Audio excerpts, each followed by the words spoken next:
sur toi, Seigneur, nos yeux sur toi. Il n'y a que toi, il n'y a que toi, Jésus. Il n'y a que toi. Merci éternel Seigneur ce matin parce que il n'y a que toi. Il n'y a que toi Seigneur pour nous conduire. Il n'y a que toi Seigneur qui sache ce qui nous convient le mieux.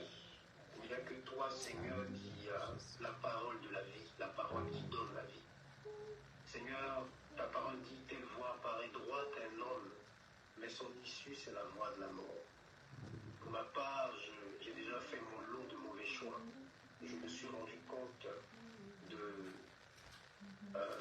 désastre que cela, Seigneur Dieu, produit quand on est trop sûr de soi et qu'on fonce tête baissée, quand on ne s'appuie pas sur toi, quand on ne te consulte pas. Et aujourd'hui, Seigneur Dieu, je veux prier, Seigneur, pour tout un chacun de nous, afin que nos cœurs soient disposés à entendre ta parole. Des fois, ta parole ne fait pas du bien à l'âme. Elle ne plaît pas à l'âme. Elle ne fait pas plaisir. Parce que nous aimons beaucoup le sucre.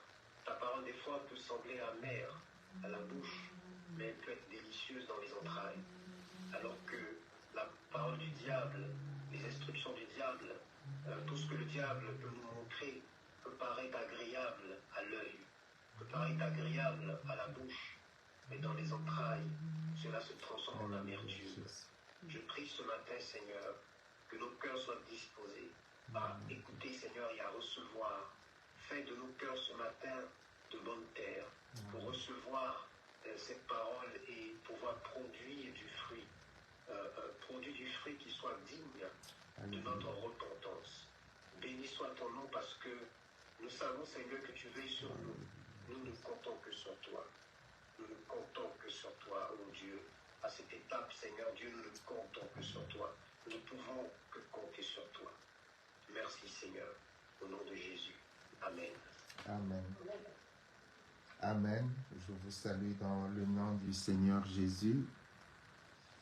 Et donc, dans le cadre du culte de la main d'association, ce dimanche matin, j'ai la responsabilité de partager la parole de Dieu autour du thème que ceux qui sont en direct Facebook peuvent lire, ont déjà lu. Et pour ceux qui nous suivent, les fidèles qui nous suivent en direct audio Skype, le titre c'est « Reconnaître sa saison » pour ne pas rater sa destinée. Reconnaître sa saison pour ne pas rater sa destinée. C'est le thème de notre message de ce matin en ligne droite. Pour ceux qui ont pris le temps de lire le résumé du mois de prière de septembre que notre pasteur Carmen a déjà commencé à partager. Il est question que l'Église, il est question que le chrétien rentre, l'Église en tout cas en particulier, puisse reconnaître et rentrer dans sa saison, dans ces temps-ci, identifier sa saison pour pouvoir ainsi produire les fruits de sa saison. En écoutant les prières, en particulier la prière de notre frère David qui parlait du fait que souvent nous perdons notre temps, nous tournons en rond sans trop savoir où est-ce que nous allons, sans trop savoir ce que nous faisons, pour aller directement, sans produire les fruits que Dieu attend de nous. Il y a quelques dimanches ou mardis, Dieu m'a donné à cœur de partager sur le fait que nous pouvions aller enterrer notre talent et ne pas produire ce que Dieu attend de nous pour différentes raisons. Et dans ces temps-ci, il est important pour nous que nous puissions comprendre dans quelle saison Dieu fait rentrer l'Église. Et comme je partageais hier avec le frère Géost, qui dit Dieu veut faire rentrer l'Église dans une saison, veut dire que Dieu veut que chaque membre de l'Église puisse rentrer dans sa saison. L'Église est constituée de membres et c'est dans la mesure où chacun individuellement rentrera dans sa saison, c'est dans cette mesure qu'également l'Église sera pourvue un moyen qui lui permettra de produire le fruit que Dieu attend. Si chaque fidèle, c'est comme la louange ce matin, parfois il est déplorable, je ne dirais pas triste, parce que chacun vient devant Dieu pour lui-même.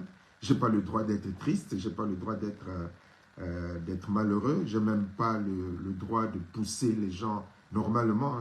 Chacun doit être conscient pourquoi est-ce qu'il se lève le matin, pourquoi est-ce qu'il vient se connecter le matin, pourquoi est-ce que, dans quelle motivation il vient le matin. Donc on n'a pas besoin de dire chanter, prier, faites quelque chose pour Dieu, sauf si on n'a pas compris les raisons pour lesquelles on se lève le matin, sauf si on n'a pas compris les raisons pour lesquelles on vient au culte, sauf si on n'a pas compris les raisons pour lesquelles on se connecte, tellement que à cause du Covid, on prend les choses de façon à les banaliser. Hein.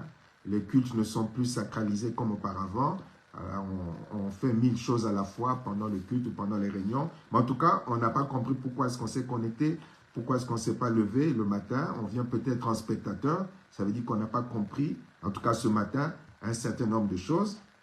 Ce qui fait que peut-être la louange qu'on devait produire ce matin, la prière qu'on devait produire ce matin, le chant qu'on pouvait produire ce matin, qui aurait pu être le fruit de la saison au travers duquel Dieu va bénir, va faire quelque chose dans les cœurs de ceux qui sont ou qui seront connectés, bon, on ne le produit pas. Donc on passe donc le matin à côté de sa saison, parce qu'on n'a pas su reconnaître ponctuellement le temps qui était venu. On peut passer complètement à côté de sa saison, tourner en rond, par exemple aujourd'hui, peut-être qu'au travers de la louange, de la prière ou du témoignage que tu aurais pu apporter, Dieu aurait pu faire quelque chose en toi, mais parce que tu es distrait ou parce que tu t'es levé de, je ne sais pas, du mauvais pied, comme certains disent, tu ne le fais pas, mais tu auras beau prier, tu auras beau jeûner, tu ne recevras pas ce que Dieu a prévu pour toi, que tu aurais pu recevoir au travers de cela.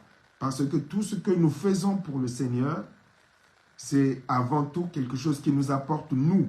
Ça, c'est une chose que je crois qu'on n'a pas tellement compris. On pense que c'est parce que je vais disposer à écouter le pasteur Guy-Rémy, on va écouter tel prédicateur ou un tel que ça va nous apporter nous. Mais souvent, les choses de Dieu, c'est dans ce que tu donnes que tu reçois. Et du moment où tu ne donnes pas, ben, tu ne reçois pas. Tu auras beau tourner en rond, ben, tu vas constater que ta coupe est complètement vide. Donc, c'est important de reconnaître la saison dans laquelle Dieu nous fait rentrer.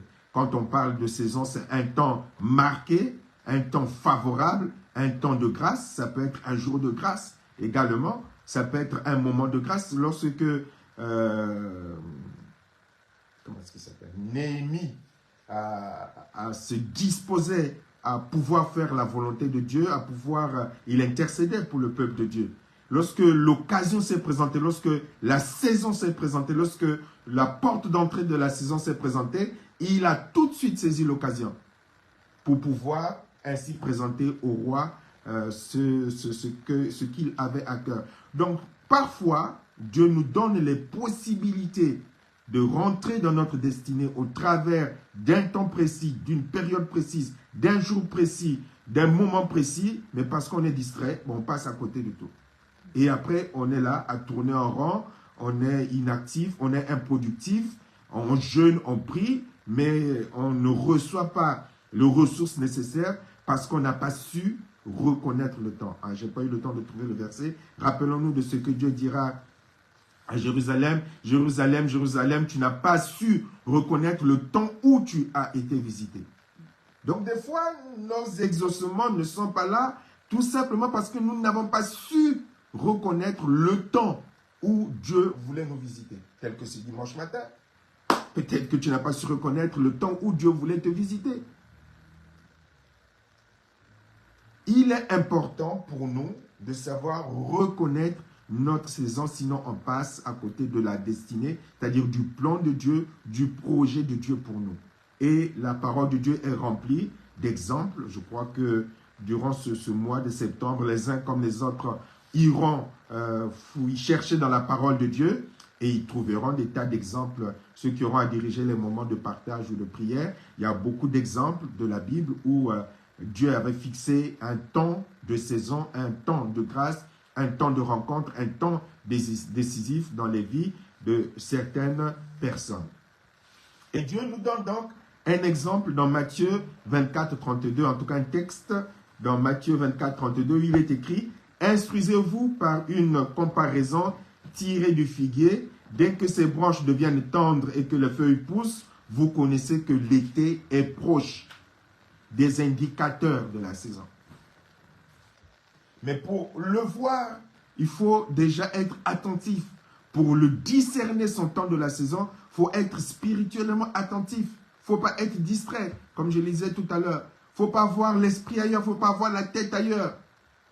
Il faut être focalisé, c'est-à-dire le cultivateur est là et il observe, et il regarde et il se dit, voilà, le temps où je dois maintenant faire ceci, ou le temps où je peux cultiver, ou le temps où je peux planter, le temps où je peux émonder, être attentif spirituellement pour reconnaître le temps dans lequel tu es, la saison dans laquelle tu es. Celui qui ressemble à la personne qui a été enterré son talent, le seul talent, un seul qu'on lui avait donné, qui a été enterré son talent, c'est quelqu'un qui ne pouvait pas reconnaître sa saison, qui ne pouvait pas reconnaître le temps où il pouvait être productif, qui ne pouvait pas reconnaître le temps où il devait faire certaines choses. Il ne pouvait pas, parce qu'il était parti enterré, et donc il devait s'ennuyer, ou il devait être occupé à faire autre chose, à d'autres priorités dans sa vie, mais ce qui était prioritaire, il ne pouvait pas reconnaître la saison. Il ne pouvait pas saisir la saison. Et donc, passer à côté du temps et passer à côté de la volonté de Dieu. Dans Luc chapitre 13, verset 6 au verset 9, Luc chapitre 13, verset 6 au verset 9, il disait aussi cette parabole. Un homme avait un figuier planté dans sa vigne, il vint y chercher du fruit et n'en trouva pas. Alors il dit au vigneron, voilà 3 ans que je viens chercher du fruit sur ce figuier et je n'en trouve pas. Coupe-le donc, pourquoi occuperait-il la terre inutilement? Le vigneron lui répondit, maître, laisse-le encore cette année, le temps que je creuse tout autour et que j'y mette du fumier. Peut-être produira-t-il du fruit à l'avenir, sinon tu le couperas. Voilà un figuier qui était là, installé, mais qui ne savait pas reconnaître la saison où il devait produire du fruit. C'était un figuier, il devait produire des figues, mais il était planté, et chaque fois, le Seigneur venait, on va dire, le Seigneur venait pour pouvoir récolter les figues. Donc, forcément, le Seigneur venait à la saison des figues, mais le figuier ne produisait pas de figues. Le figuier, comme le chrétien dont je parlais tout à l'heure, était parti enterrer son talent. Au moment où il devait produire quelque chose, il n'y avait pas la production.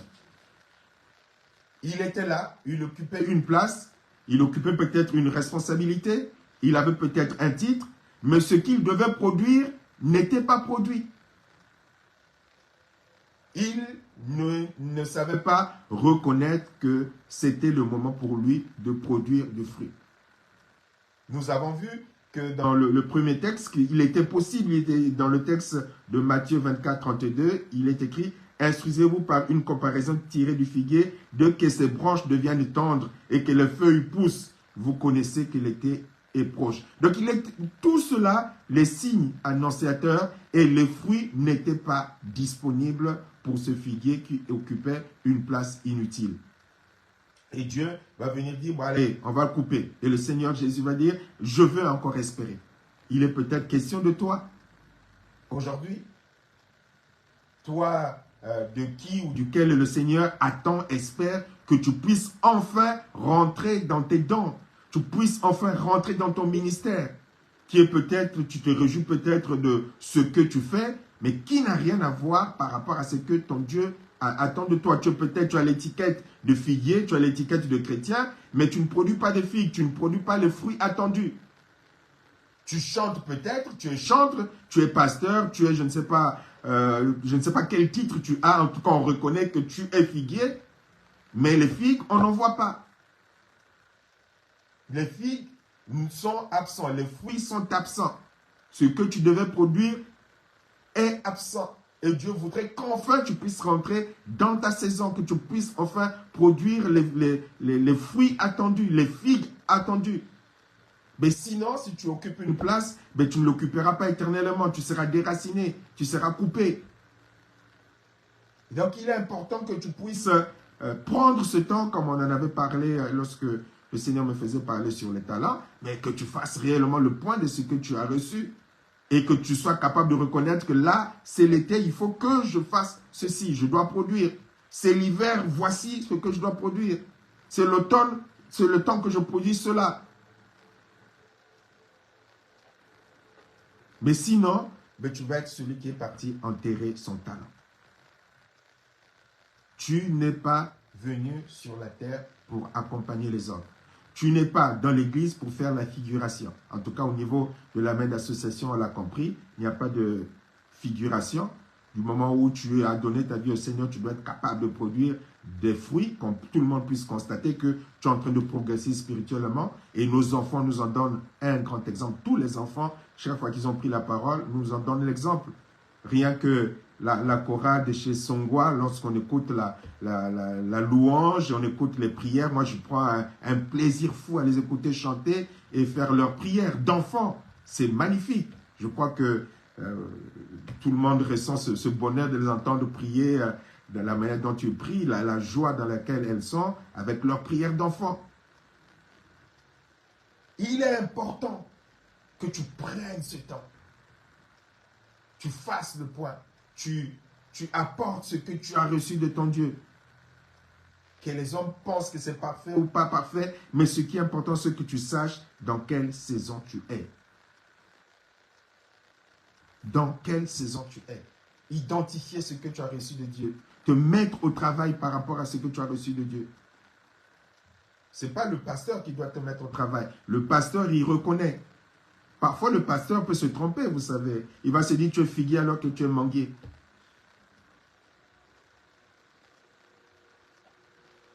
Mais tu dois, avec ton Dieu, faire le point. Te dire, je suis disponible, je suis disposé. Que Dieu ne dise pas de toi comme Jérusalem, Jérusalem, Jérusalem, tu n'as pas su reconnaître le temps où tu as été visité. Le temps où j'étais visité, tu n'étais pas là, tu étais aux abonnés absents. Le temps où je voulais te bénir, tu étais aux abonnés absents. Ce matin, tu es aux abonnés absents.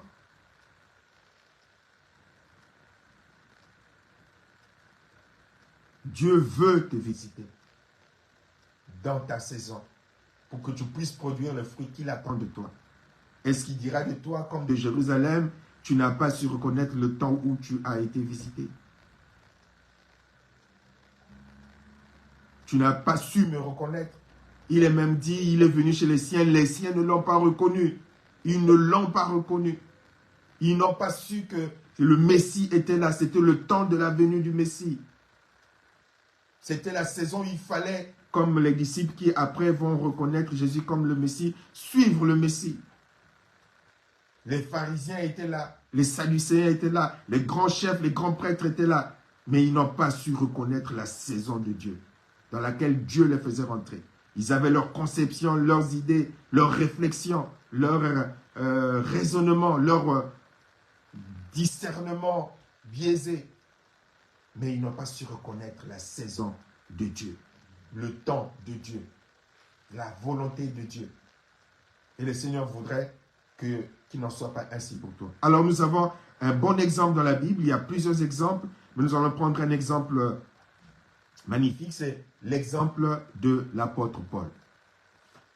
L'apôtre Paul était appelé par Dieu, choisi de Dieu, mais il a su reconnaître sa saison. Il a su reconnaître dans quelle étape nouvelle Dieu voulait le rentrer. Dans quelle dimension nouvelle Dieu voulait le rentrer. Dans quelle période nouvelle Dieu voulait le faire rentrer. Parce que nous aimons souvent prendre nos aises, nos habitudes, ne pas évoluer, ne pas progresser, on est habitué, on est bien dans ce que l'on fait, on est bien dans ce que... Mais Dieu, ce n'est pas un Dieu qui est comment est-ce qu'on dit qui ne fait pas évoluer les choses. qui ne fait pas évoluer dans les dons. Même la vie spirituelle, c'est une vie qui évolue. Marchez de progrès en progrès. Que vos progrès soient évidents pour tous. On passe du bébé spirituel à l'adulte spirituel. Donc, dans la destinée, il y a des étapes. Il y a des progressions. Étape 1, étape 2, étape 3. Et Dieu veut que nous puissions chaque fois savoir que, tiens, là maintenant, je rentre dans une nouvelle phase. Je passe à autre chose. Mais comme nous aimons nos aises, comme nous sommes bien installés, on ne veut pas être bougé, on ne veut pas être bousculé. Et quand ce temps arrive, on n'est pas capable de le reconnaître. Et donc forcément, comme nous l'avions vu la dernière fois, au lieu d'avancer spirituellement, au lieu de grandir spirituellement, ben on regresse même spirituellement. Au lieu de devenir des matures, on regresse même. Si on était ado spirituel, on devient même bébé spirituel. Les choses qu'on avait compris, on est obligé de nous les réexpliquer. Parce que c'est la loi spirituelle, il n'y a pas la loi de la stagnation en matière spirituelle. Soit tu progresses, soit tu t'abaisses. Soit tu gagnes encore en maturité, soit tu perds en maturité spirituelle. C'est la loi. Parce que tu dois, au fur et à mesure, grandir en discernement, en sagesse, en intelligence, en tout, pour appliquer dans la phase nouvelle ce que tu as reçu du Seigneur. Et si tu ne le fais pas, tu fais une régression spirituelle. Et donc, l'apôtre Paul a su reconnaître son temps. Actes des apôtres, chapitre 20, du verset 22 au verset 23.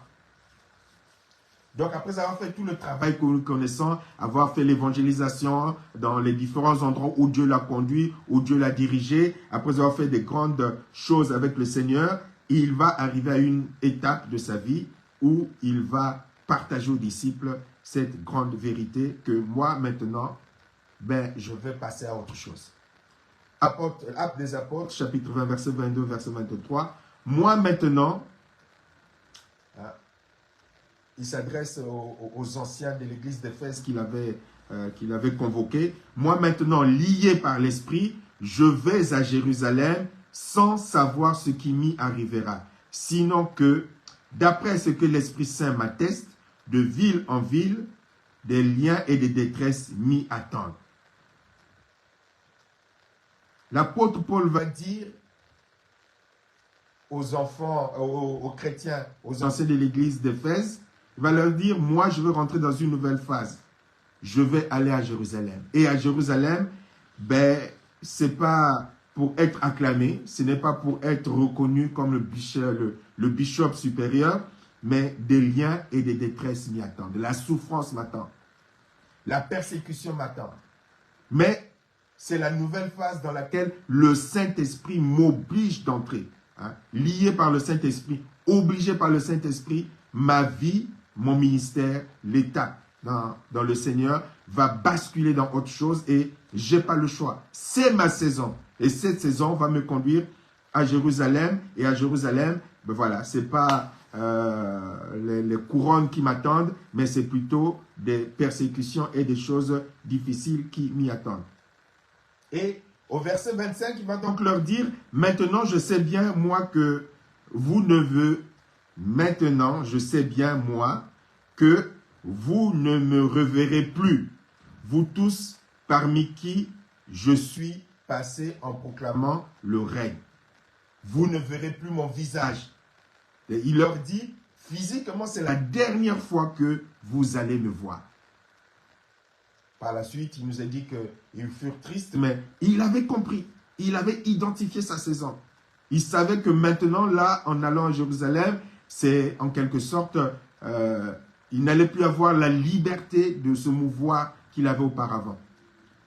Arrivé à Jérusalem, il va avoir des choses qui vont se passer, il y aura des conséquences, et donc c'est là où nous savons par la suite qu'il va être emprisonné, traîné de cour de justice en cour de justice, mais c'était le plan de Dieu, c'était la phase de saison dans laquelle il allait rentrer. Lui, il le savait. Il va leur expliquer. Mais il arrivera dans ta vie que tu identifieras la saison dans laquelle tu vas rentrer, tu vas comprendre le plan de Dieu dans lequel tu vas devoir rentrer, tu n'as pas le choix parce que tu es au service de ton Dieu que certaines choses vont changer. Il y a beaucoup de choses dans lesquelles tu vas devoir évoluer. Les aises dans lesquelles tu étais, les choses dans lesquelles tu étais habitué, ben, tu vas peut-être devoir les abandonner. Les habitudes de chant, les habitudes de prédication, ben, tu vas rentrer peut-être dans une nouvelle phase, une nouvelle dimension de ta prédication ou de tes chants. Peut-être que tu vas rajouter maintenant l'évangélisation, tu vas rajouter l'aspect prophétique, tu vas abandonner un peu tes acquis, tu vas passer à l'échelon supérieur. Là, tu chantais peut-être que dans ton assemblée. Maintenant, avec ton assemblée, je vais t'amener à chanter devant un plus grand public. Tu vas être amené à prêcher devant un plus grand public. Tu vas sortir un peu des aises de ton église pour... Voilà, Dieu dit, voilà, tu passes à autre chose. Et tu dois être capable personnellement d'identifier cet appel, ces éléments que Dieu te donne. Personnellement.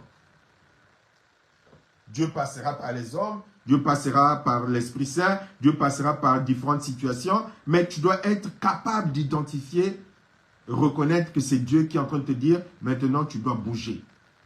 Tu dois déplacer les limites de ta tente. Tu dois sortir de ta zone de confort. C'est le terme que j'ai cherché depuis un certain temps. Tu dois sortir de ta zone de confort. Tu dois aller de l'avant. Toi, tu dois le comprendre. Toi, tu dois le saisir. Mais tout le monde autour de toi ne sera pas forcément amené à le comprendre. Tout le monde ne sera pas amené à le saisir. Et l'apôtre Paul va passer par là. Actes chapitre 21, du verset 10 au verset 14. Comme nous demeurions là, Actes 21, 10, 14, comme nous demeurions là, donc à Jérusalem, depuis plusieurs jours, un prophète nommé Agabos est descendu de Judée, venant vers nous, il n'est pas encore à Jérusalem. Il a pris la ceinture de Paul, s'est lié les pieds et les mains, puis il a dit, voici ce que l'Esprit Saint déclare. L'homme à qui cette ceinture appartient, les Juifs le lieront ainsi à Jérusalem pour le livrer aux non-Juifs. Après avoir entendu cela, nous et ceux de l'endroit, nous l'avons supplié de ne pas monter à Jérusalem. Alors Paul a répondu, qu'avez-vous à pleurer et à me briser le cœur? Moi, je suis prêt, non seulement à être lié, mais encore à mourir à Jérusalem pour le nom du Seigneur Jésus. Il dit, je suis prêt. Non seulement à mourir à Jérusalem, non seulement à être lié, mais encore à mourir à Jérusalem pour le nom du Seigneur Jésus. Comme il ne se laissait pas persuader, nous n'avons plus insisté. Nous avons dit que la volonté du Seigneur se fasse. Vous voyez le contexte dans lequel il se retrouvait, s'il n'était pas convaincu. Donc le Saint-Esprit va révéler, il va dire, ben voilà ce que Paul va rencontrer à Jérusalem. Et il va être servi, l'apôtre Paul, à Jérusalem, il va être violenté, il va être menacé de mort. La foule va même, je ne sais pas si j'ai pris le texte, la foule, oui, vers la fin des 7 jours, ça c'est dans Actes des Apôtres, versets 21, 27, 35 et 36. Vers la fin des 7 jours, les Juifs d'Asie qu'il avait vus dans le temple soulevèrent toute la foule et mirent la main sur lui. Lorsque Paul fut sur les marches, les soldats durent le porter à cause de la violence de la foule, car la multitude du peuple le suivait en criant « À mort, à mort !» Le peuple va le sortir, lorsqu'il s'est retrouvé dans le temple de Jérusalem, le peuple va le sortir du temple et va l'amener pour le tuer, pour le lapider. Et Dieu, dans son plan, va envoyer les Romains, l'officier romain, qui va venir intervenir pour enlever Paul de leurs mains. Mais la foule va avoir cette volonté, ce désir, cette violence, cette méchanceté de crier, ce désir, cette haine de crier que l'apôtre Paul devait être mis à mort. Et là, l'officier romain va le prendre, l'emprisonner, et c'est ainsi qu'il va se retrouver envoyé à Rome par la suite pour se retrouver devant César et les différents responsables. Nous connaissons l'histoire. Mais en tout cas, nous voyons que lorsque Agabus va avoir cette révélation, ben, tout autour de Paul, les gens vont se mettre à pleurer, le supplier. Ah, pasteur Guy-Rémy, ne va pas mourir là-bas, ils sont méchants, les Congolais, ne va pas là-bas, ils sont méchants, les Haïtiens, tu vas voir comment est-ce qu'ils vont te traiter, ils sont ils sont pas reconnaissants. Et on a commencé à pleurer autour de l'apôtre Paul. Mais qu'est-ce que tu fais? Dieu nous a révélé que la misère t'attend là-bas, Paul. Donc si Dieu nous l'a révélé, c'est pour que tu n'y ailles pas. Vous savez, partant de là, toutes les prophéties viennent, qu'on commence à déformer. Si Dieu nous l'a révélé, Paul, c'est pour que tu n'y ailles pas. Ne va pas, tu vas mourir, les Juifs t'attendent, ils vont te matraquer, ils vont... Mais l'apôtre Paul va leur dire, mais oh les gars, c'est ma saison, c'est justement des choses qui correspondent à ma saison. C'est le plan de Dieu pour moi. C'est la volonté de Dieu pour moi. Donc, ma saison voudrait que j'y aille, veut que j'y aille. Et je suis prêt à y aller. Même si je dois mourir, c'est ma saison. Donc, autour de nous, tout le monde ne comprendra pas la saison dans laquelle tu es. Agabus n'avait pas compris, c'était un prophète. Les autres chrétiens qui étaient autour, pourtant spirituels, n'avaient pas compris. Donc, ils vont chercher à revoir et corriger la saison dans laquelle l'apôtre Paul devait rentrer. Mais Paul avait cette conviction personnelle de la saison dans laquelle il rentrait. Donc, il ne s'est pas laissé dissuader. Il va même les gronder. Il dit, mais qu'est-ce que vous faites là? Au lieu de m'encourager, au lieu de me féliciter, vous savez, je vous l'ai déjà dit, en tout cas, vous étiez là lorsque je l'ai dit à Éphèse. Au lieu de cela, vous êtes là à pleurer, à vous lamenter. On redevient tout de suite charnel là autour de lui. Ils sont redevenus charnels autour de lui. L'apôtre Paul savait dans quoi il était engagé. Il savait que c'était sa saison. Rappelons-nous du Seigneur Jésus également, qui savait dans quelle saison il était. Même ses parents n'ont pas compris. Ses parents n'ont pas compris que c'était le temps. N'ont pas compris que c'était le moment. On est venu les chercher. Non, mais qu'est-ce que tu fais? Dis, mais c'est ma saison. Je dois être là, en train d'accomplir ce que je suis en train de faire. C'est ma saison.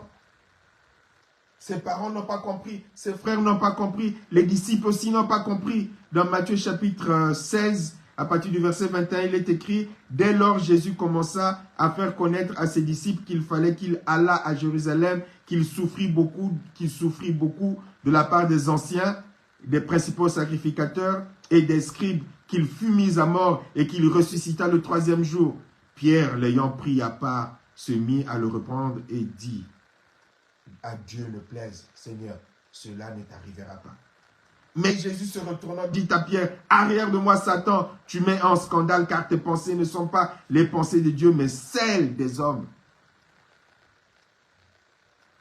Celles des hommes. Il y aura toujours autour de toi ceux qui ne vont pas comprendre, qui apparemment seront comme des sages. Il va prendre Jésus à côté pour dire, « Attends, bon Jésus, je ne vais pas te faire la leçon devant tout le monde.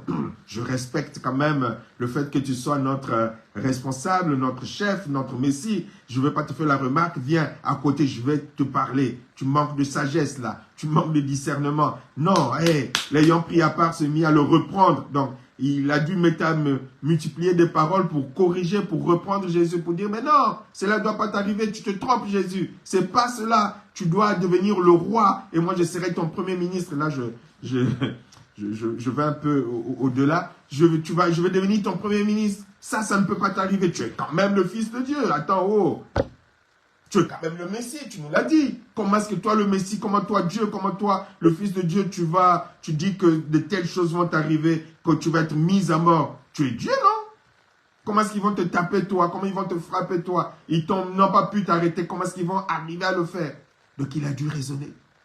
Et beaucoup vont raisonner autour de toi parce qu'ils ne vont pas comprendre la saison dans laquelle tu vas rentrer.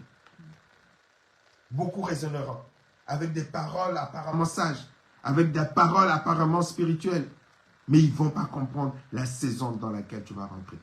Il ne faut pas les en vouloir. L'erreur, c'est toujours d'en vouloir aux gens qui ne nous comprennent pas. Ça, c'est une autre dimension de bêtises élémentaires qu'il faut écarter. Tu sais ce à quoi tu as été appelé et tu t'engages dans cela.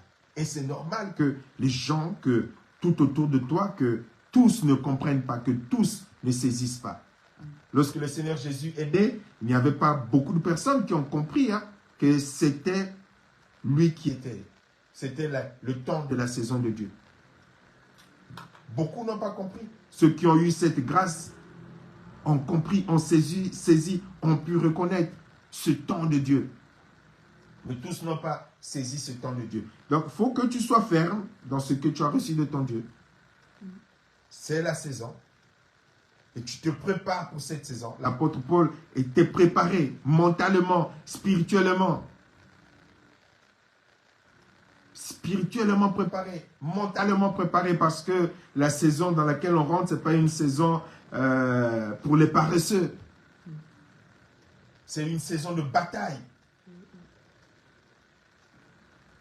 Chaque saison, il y a ses batailles. Là, c'est le dernier livre que j'ai sorti, le livre sur les limites du diable. Ça m'a provoqué des batailles que je n'avais pas pour les autres livres.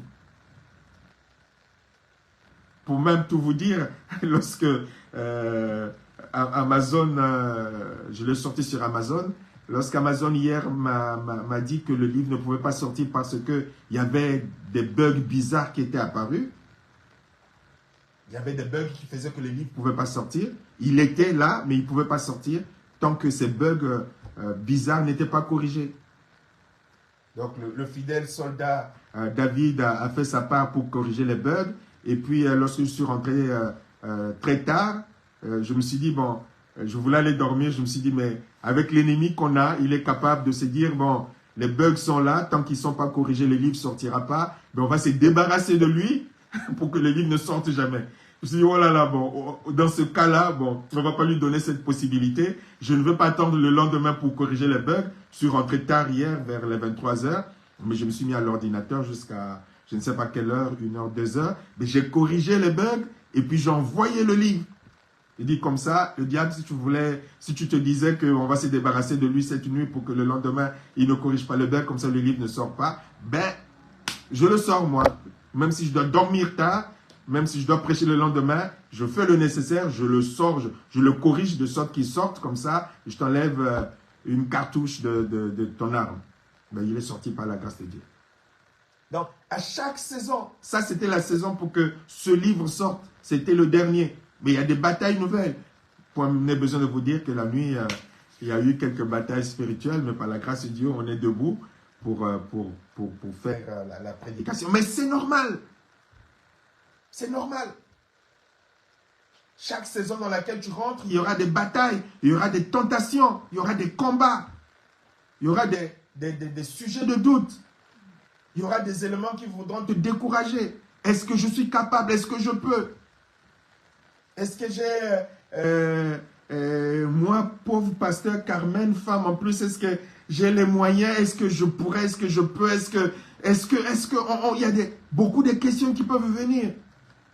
Ah non, ça c'est pas pour moi, ça c'est pour voilà, ceux qui jeûnent beaucoup là, hein, qui sont capables de tenir la prière pendant 4 heures là. Ça c'est pour les gens comme notre frère Géos, ça c'est bien pour lui.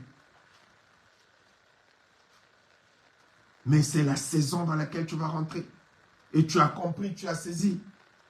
Je discutais avec un frère, là je ne citerai pas le nom, a dit, mais on parlait par rapport à l'entrée de la saison, qui me disait, mais tu sais, la discussion qu'on a là, actuellement, toi et moi, pasteur, tu sais que je l'avais déjà eu avec toi. Là, ce qu'on est en train de se dire là, j'avais été averti déjà, j'ai déjà vécu ça dans le songe ou dans je ne sais pas quel moyen, mais ce n'est pas nouveau pour moi ce que tu es en train de me dire. On avait déjà eu cette discussion spirituellement. Il était prévu, préparé. Donc, élément qui lui montre que, effectivement, c'est en train de bourgeonner, c'est le temps de ma saison. Qu'est-ce que je veux faire? Je me croise les bras? Non, il faut que je me prépare. La saison est là. Les signes sont là. L'été approche. Je veux me préparer par rapport à ce pourquoi Dieu m'avait déjà parlé. Ce n'est pas parce que le pasteur vient de m'en parler, mais Dieu m'avait déjà prévenu que voilà, un jour tu auras cette discussion avec ton pasteur. Donc il est temps que tu te prépares pour pouvoir rentrer dans cette phase. Donc il y a des combats, il y a des luttes. Mais il faut que tu te prépares. Tu te dis, je vais rentrer dans cette dimension. ben, je veux me préparer, je veux m'entraîner, je veux être prêt pour que je puisse apporter le fruit de la saison.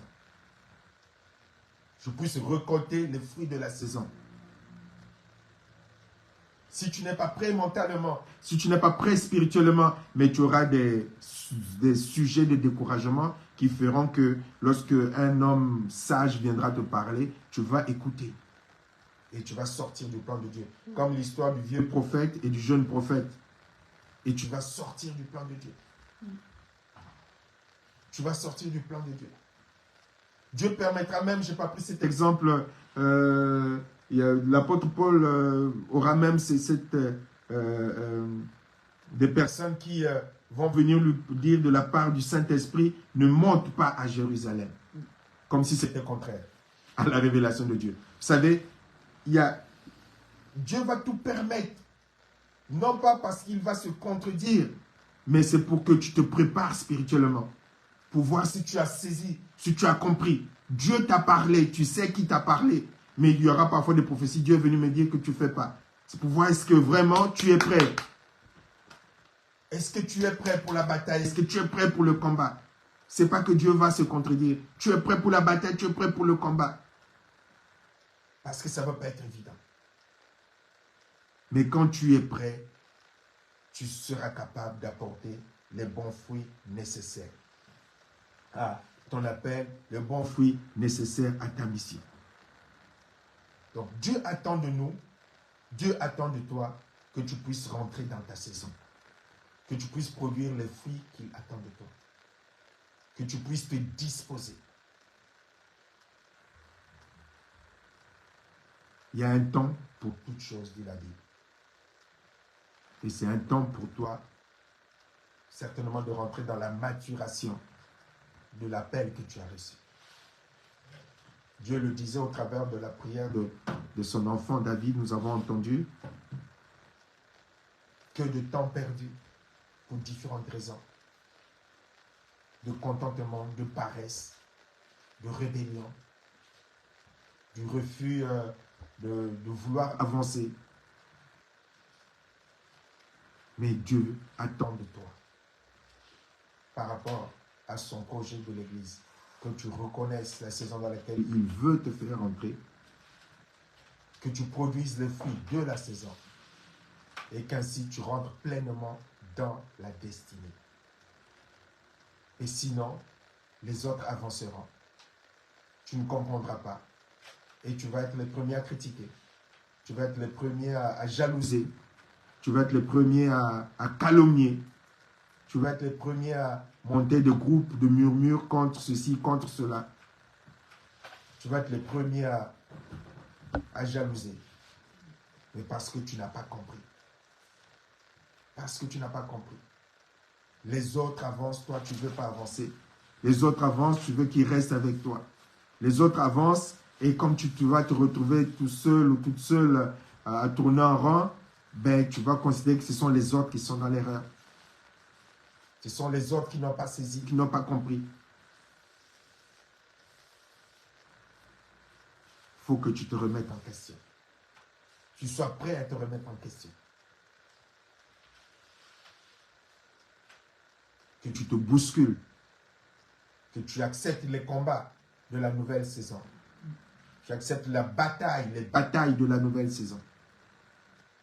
Et que tu sortes de tes zones ou de ta zone de confort. De tes zones ou de ta zone d'acquis. Il faut avancer. Et Dieu donne les moyens. Je ne veux pas revenir sur la prédication sur les talents. Et Dieu donne les moyens. Dieu donne les ouvriers. J'étais bloqué hier. Mais Dieu a donné un ouvrier qui a pu réagir très vite. David. Dieu donne les moyens. Dieu donne les possibilités. Il lui a dit ce qu'il fallait faire.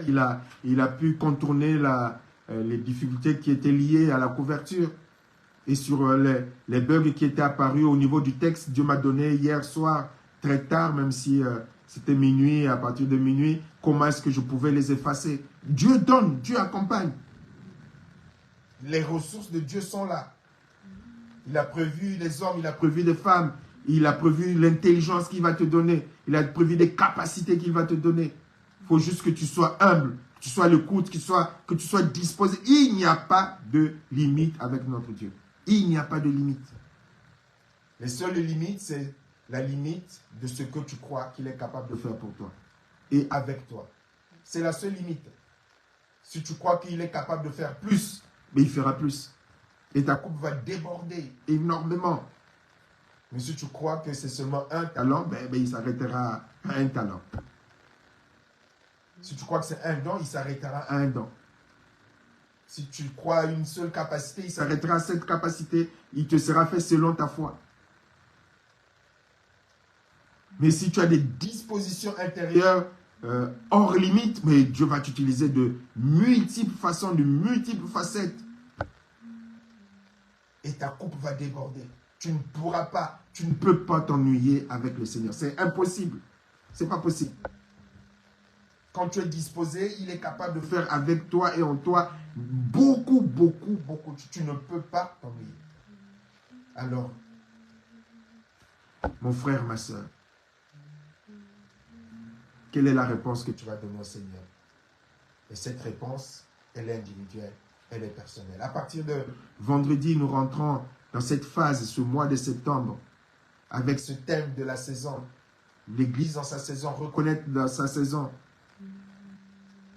Pour qu'à partir du mois d'octobre, lorsque nous allons reprendre avec la grâce de Dieu, je laisse le pasteur Carmen en parler ce dimanche, ou plutôt ce dimanche-ci, le dimanche prochain. Nous allons commencer à reprendre les cultes en présentiel à partir du premier dimanche d'octobre. Dieu a prévu, il a préparé des choses. Il faut juste que nous soyons disposés. Et que nous soyons disponibles. Et que nous soyons humbles. Pour rentrer dans ces choses nouvelles que peut-être tu n'as jamais faites. Mais Dieu t'y attend. Si tu le veux. Au nom puissant de Jésus. Amen. Amen. Voilà donc le message que le Seigneur m'avait donné de partager avec nous pour que nous puissions rentrer dans son plan et dans sa volonté et que chacun puisse s'y mettre et s'y préparer au nom puissant de Jésus. Je remets la direction au modérateur, notre frère Philippe, en vous souhaitant un bon dimanche à vous qui êtes sur Facebook et à mardi prochain pour le direct. À bientôt. Bon dimanche. Et on continue le culte en audio sur Skype.